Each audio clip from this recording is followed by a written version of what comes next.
දැන් අපේ සිංහල භාෂාවයි ඉංග්‍රීසි ලැන්ග්වේජ් එකයි කියන්නේ දුවේ පුතේ ටිකක් දුරින් නෑදෑකමක් තියෙන භාෂා දෙකක්. දැන් මේ භාෂා දෙක කම්පෙයාර් කරද්දී සැලකිය යුතු සමානකම් ප්‍රමාණයක් තියෙනවා. නේ? ඒක නිසාම ඔයාලා ඉංග්‍රීසි ඉගෙන ගන්න පටන් ගත්ත මුල්ම කාලේ සිංහලෙන් හිතලා ඉංග්‍රීසි වලින් කතා කරන එක කරන්න පුළුවන්. රයිට්? ඒක යම් තාක් දුරකට සාර්ථකයි. හැබැයි එක සීමාවක් එනවා පුතේ. එතනින් එහාට ඔයාට සිංහලෙන් හිතලා ඉංග්‍රීසි වලින් කතා කරන්න බෑ.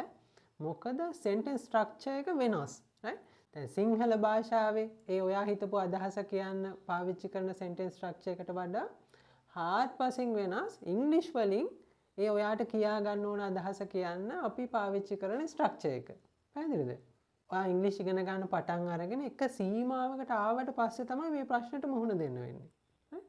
මේ ගැටලුවට මුහුණ දෙන්න වෙන පළවෙනි අවස්ථාව තමයි මේ it කියන වර්ඩ් එක, it කියන වචනය සබ්ජෙක්ට් එකක් විදියට පාවිච්චි කරන වාක්‍ය. මොනවාද? it කියන වර්ඩ් එක සබ්ජෙක්ට් එකක් විදියට පාවිච්චි කරන වාක්‍ය. දැන් මේ පළවෙනි පින්තූරේ දිහා බලන්න පුතේ. එළිය වහිනවා හොඳටම. එළිය වහිනවා හොඳටම කියලා දැන් ඔයා අයිඩියා එක. ඔයා අහස පොළව ගැටලාන කල්පනා කරා සිංහලෙන් හිතලා ඉංග්‍රීසි වලින් කියන්න බෑ. රයිට්? ඇයි ඒ? ඔයා අයිඩියා එක ඉංග්‍රීසි වලින් නැචරලි කියන්න ඉංග්‍රීසි වලින් ස්වාභාවිකව කියන්නේ it කියන වර්ඩ් එක පාවිච්චි වෙනවා මුලින් සබ්ජෙක්ට් එකට.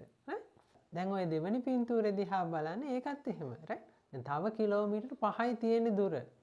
ඕක කොහොමද කියන්නේ? රයිට්? සිංහලෙන් හිතලා දැන් තව කිලෝමීටර් 5යි දුර කියන අයිඩියා එක සිංහලෙන් හිතලා ඉංග්‍රීසි වලින් කියන්න ගියාට කීයටවත් කරන්න බෑ. රයිට්? ඔය තුන්වෙනි පින්තූරයත් බලන්න පුතේ. දැන් හොඳටම පේනවා එයාට මහන්සි කියලා. නේ?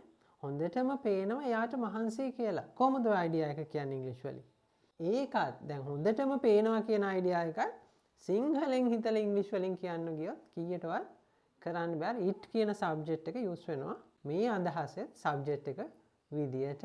මෙන්න මෙහෙම මේ it කියන වර්ඩ් එක සබ්ජෙක්ට් එක විදියට යූස් වෙන අවස්ථා 8ක් තියෙනවා කියන ඉංග්‍රීසි ලැන්ග්වේජ් එකේ. ඇත්තටම 8ට වඩා තියෙනවා අර නිතර භාවිතා වෙන අවස්ථා 8ක් ස්ටුඩන්ට්ස්ලාට උගන්වන්න කියලා අර කේම්බ්‍රිජ් සිලබි වල නිතරම විස්තර කරලා තියෙනවා. රයිට්? ඉතින් ඔය අපේ අලුත්ම ස්පෝකන් ඉංග්‍රීසි ක්ලාස් එකේ දෙවනි පාඩම විදියට මම තෝරගත්තේ මෙන්න මේ අවස්ථා 8 දරුවන්ට උගන්වන්න ඕන කියලා. රයිට්?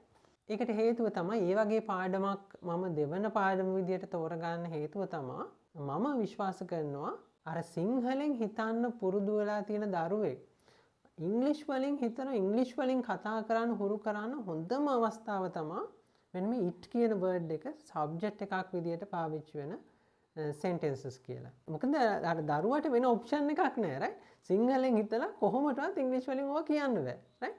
ඒකන අනිවාර්යයෙන්ම ඉංග්‍රීසි වලින් හිතන්න ඉංග්‍රීසි වලින් මේ ස්ට්‍රක්චර් එක තමන්ගේ මනසේ රෙජිස්ටර් කරගන්න සිද්ධ වෙනවා මේ පාඩම තේරුම් ගන්න නම්. රයිට්? ඒක නිසා තමයි මම දෙවෙනි පාඩම විදියට මේක තෝරගත්තේ.